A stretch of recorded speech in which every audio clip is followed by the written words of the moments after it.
My duplicates are still on the rampage. They now mimic my voice and call people.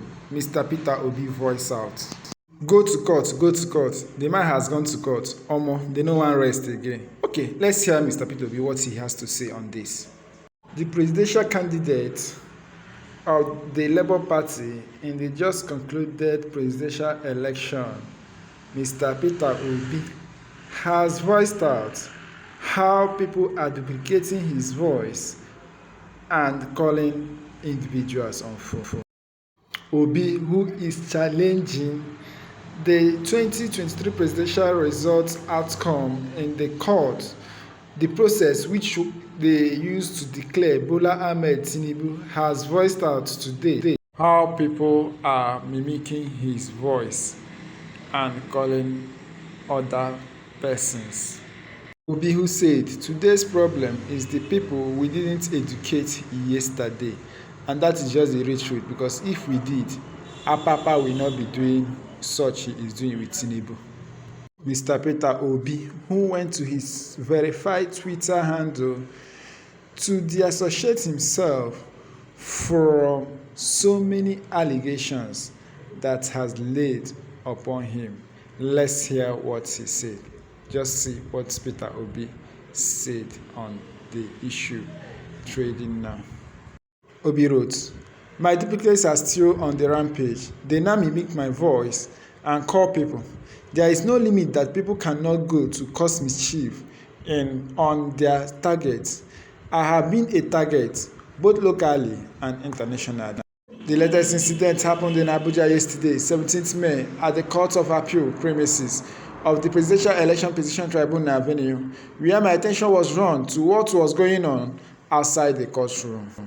A report came to me while I was seated in the court that one Prince Mustapha Audu, son of the late governor of Kogi State, held the obedient chief spokesman, Dr. Yunusa Tanko, and some other spellboard castigating and talking down on me, describing me as an ethnic and religious bigot. He claimed that I called him while I was in front of his office on Tuesday morning at about 11 a.m., but suddenly cut off the phone after I spoke Igbo, and he, Audu, was unable to respond.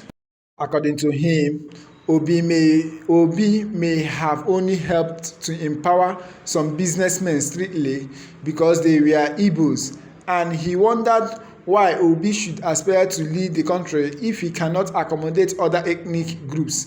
It was one of my aides who quickly alerted me on what was going on, and I pleaded with him to go outside and tell the obedience who were with the man to kindly delay him until I come out of the courtroom after the court proceedings. I met with the Audu and he repeated the same story, adding that he was angry at me for cutting off the phone on him because he could not speak Igbo. He insisted that I was in front of his office in Abuja when I called. I then introduced myself again to him and told him, "My brother, I did not call you, and I couldn't have been in front of your office on Tuesday because I was not in Abuja and not even in the country at about the time you alleged that I called you. I was arriving Nice in France for a meeting. By the evening of the same day, I flew to London for another meeting, and in fact had to breeze in to facilitate with my dear elder brother Dele Momodu on his 63rd birthday. Okay. I only flew into the country this morning for this court section." The young man, looking embarrassed and surprised at the same time, added that the voice of the caller and everything sounded like me. We exchanged pleasantry and took pictures. This is just one of the many desperate efforts to run me down and tag me as what I am not, with the intention to get some perceived political mileage against me. Ordinarily, I'm not scared or worried about competitions, provided they are within the legitimate rules of engagement. Guys, but going this far, this is what he took with the young guy. As you are reading these comments, please, we would also like to hear your own comments. Drop it on the comment section. Don't fail to subscribe to the channel. Click on the notification bell. Share the video. Thank you.